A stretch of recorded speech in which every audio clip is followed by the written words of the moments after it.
Hey, it's in today's technology, it doesn't matter. But I mean, one of the statistics that we always share is out of the next 100 folks that you'll meet today, at the very most, the very best, 3 of those folks might be ready and willing to do business with you today. Which, let's be clear, if that's the case, then your wealth, your riches aren't found in that 3%.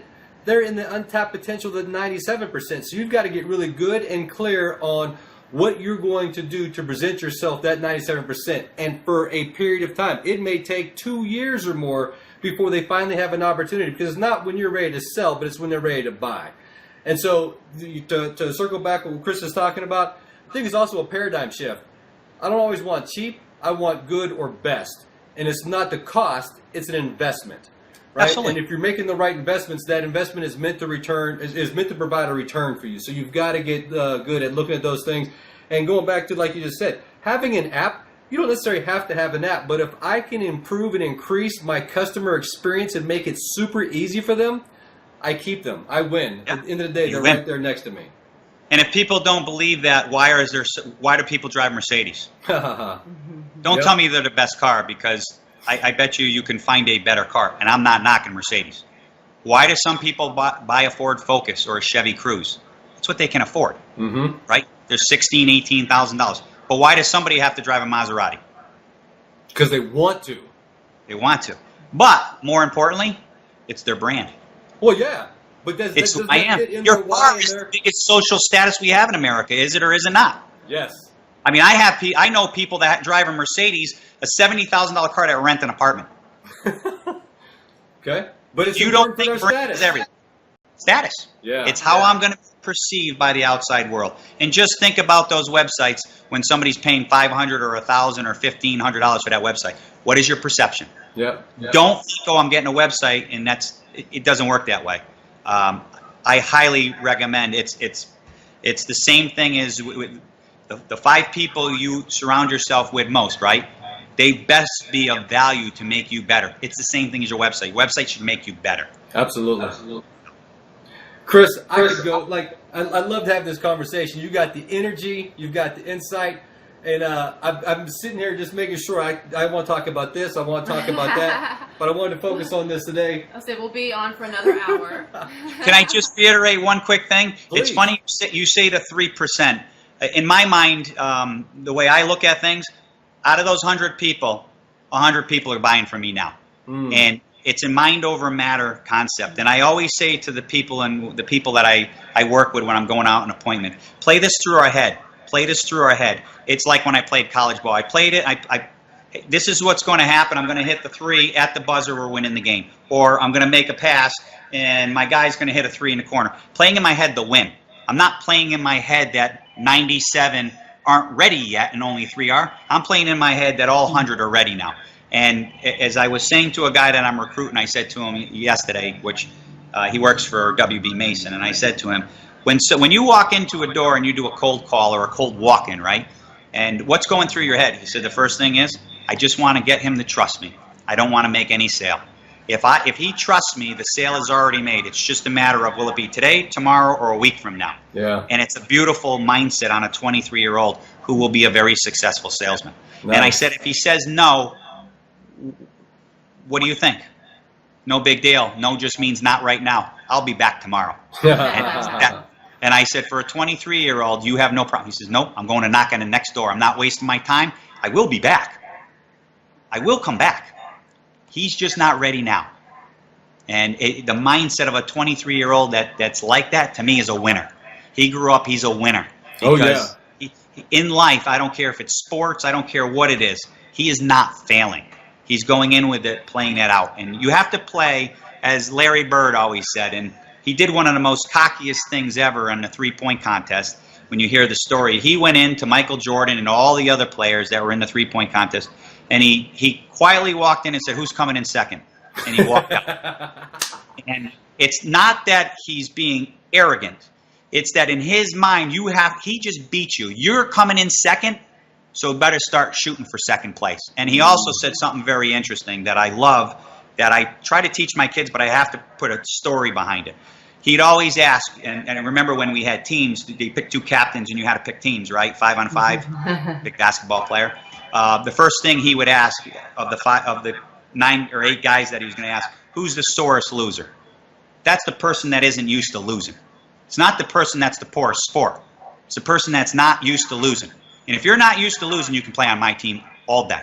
Nice. It's not about being a poor sport. It's about, are you going to accept the loss or are you going to deal with the loss? Because we're all going to lose sometime. It's like wins and lessons. Yes.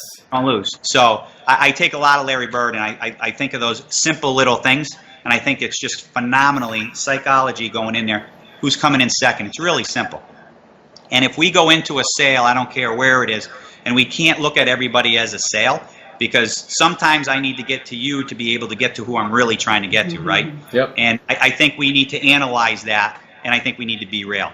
And at the end of the day, your brand needs to be as real as what you said, as raw as this is. We're just speaking from the cuff, nothing scripted here. And that's where passion's going to come through. People love passion. Absolutely. And you're full of it. So can we call and talk again next week? Absolutely. Hey, so we know you're a big speaker. Where are you speaking next? Where can people find you? Oh, I'm speaking in Chicago in 7 or 8 days. I'm speaking in Massachusetts, the Big I event, or it's called the Big Event in Boston, Massachusetts. When I tell you I got a heavy travel schedule speaking, we're going to be doing Hawksoft. We're the main speaker there. A lot of things are in Chicago, Arizona, and or Vegas, it seems like, next year. I have about 8 speaking engagements left this year, and I think we got about 28 booked for next year. Wow. Quite a few. And if they're not booked, I'm not a guy that says, hey, call me up for a contract. I just say, hey, this is what you want me. Some people say that's not, I don't back out. I say, hey, if you want me there for this day and I can do it, I'm going to do it. We actually have our next Be the Last Agent Standing magazine coming out in less than 3 weeks, September 15th. We have some great industry leaders. Frank Setner, the gentleman who created Sajita as a management system, phenomenal mind in the industry. The guy will blow you away reading his article on how the world's gone mobile and how we need to embrace it. Yeah. Donna Peoples from Pipestream. Anybody in the insurance space that has not looked up Pipestream? Pipestream is all about chatbots. They are changing the way the customer experience is happening through a computer who actually has a feeling. Yeah. Which is nuts. Big time. So we have a workshop coming up. We have 20 spots. I think we have 3 or 2 spots left here in Connecticut, in Waterford, Connecticut. October 14th and 15th. It's a 2-day. They come in and we show them everything we're doing. It's about 9 hours each day. From blogging, we bring in our SEO specialists. We have Donna Peoples come from Pipestream, talk about chatbots and how they're going to play a role in your app, how they're going to play a role on your website. We have Kelly Donahue-Piro from Agency Performance Partners talking about brand guides. It's packed. It's packed with content, and the goal is nothing other than education and teaching marketing, sharing marketing, and all 100% of the profits go to charity. I don't make any money doing this. I'm not saying that for any other reason other than anybody that shows up or anybody that buys the magazine, the money's going to people like my sister who are mentally handicapped. It's called Journey Found.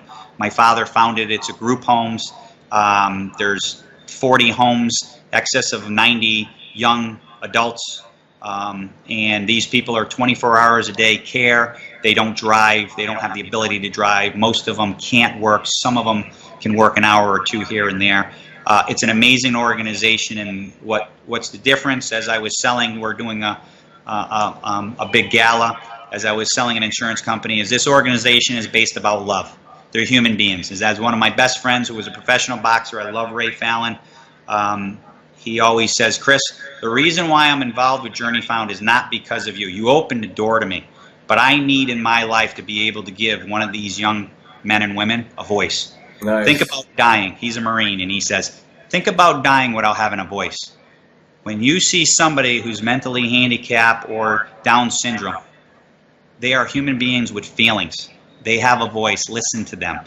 And that's when people say, what's your passion? My passion, I love helping independent agents. At the end of the day, my job is trying to help my dad fulfill his dream and get an endowment that's going to help handicapped people for the rest of their lives, because we cannot trust our politicians. We cannot trust our government. At the end of the day, it's we, the people, that need to help fulfill a good life or a fair life for people who don't have the ability to get up and work every day. These are truly people who, a lot of them are stuck at the first grade, second grade level. And when I tell you beautiful people, and I will send you a magazine, the mid-story, the head story is about Matthew. Matthew is a French boy who moved to America, who has a severe autism. And over 32 years, it took this young man to finally step out of his home. Oh, wow. Not only step into his home through Journey Found, he eventually got in a car. He eventually walked into a Subway and ordered his own grinder. Matthew can't speak, he grunts.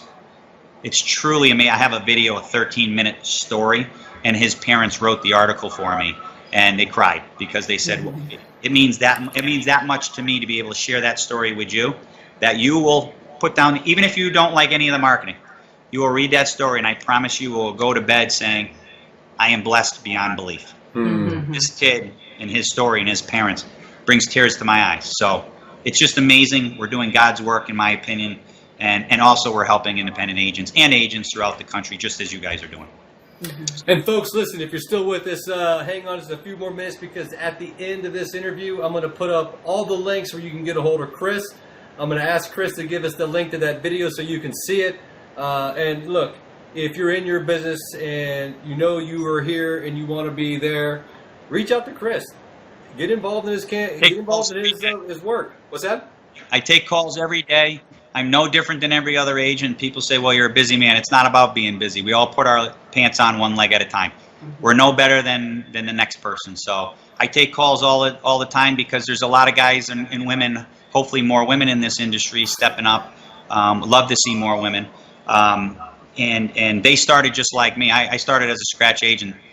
Didn't have the ability, didn't know enough about the industry to even call people. Now there's groups. There's all kinds of groups now that people can rely on. And I tell them, lean on me, call me. If I can't help you, I can hopefully guide you to somebody else like a Mike Stromso who will take your phone call and want to help you. So it's all about giving back, because at the end of the day, karma never dies. Absolutely. And so again, our guest today is Chris Paradiso of Paradiso Insurance. He is a wealth of knowledge and understanding, which we went over the time that we were allotted. But look, at the end of the day, I'm not going to shut you down, because you're speaking the truth and you're speaking of things that work. So folks, look at Chris, check him out, go check out Be the Last Agent Standing. Look at his trainings, get involved, and if our paths cross again, well, we're going to cross in San Diego coming up in November, right? I hope so. I hope to be there. I may have a surgery. It's the only thing holding me back. Well, right now. That's all right. Just bring your phone into the surgery with you, and we'll FaceTime or something. Absolutely. You don't worry about that. It's not a problem. Outstanding. Well, look, Chris, again, thank you again for your time today. It's not lost on us that you are a busy guy, and I appreciate the fact that you carved time out for us. I really want to do this again sometime, so we'll circle back, and maybe next year we'll touch base and get an update on where you're at and what's going on in your world. Absolutely. You come to the East Coast, you better look me up. You can stay with me. Sure. You spend a day, I promise you one thing, you won't see a typical insurance agency. We love culture, so we love to be a little spunky and a little different, and you never know what to expect when you show up here at Paradiso Insurance. So you come to the East Coast, you better look me up. I'm less than an hour from Boston, an hour and a half from New York City. Can you beat that? That's an invitation that's going up on the wall, and if we even get close, if we come by Florida, we might have to come check you out. Hop, skip, and a jump. Right on. There you go. Well, we really appreciate your time today. This is a wealth of information. Thanks, Chris. Appreciate it. Have a great day. Cheers. Cheers. All right, so that was the end of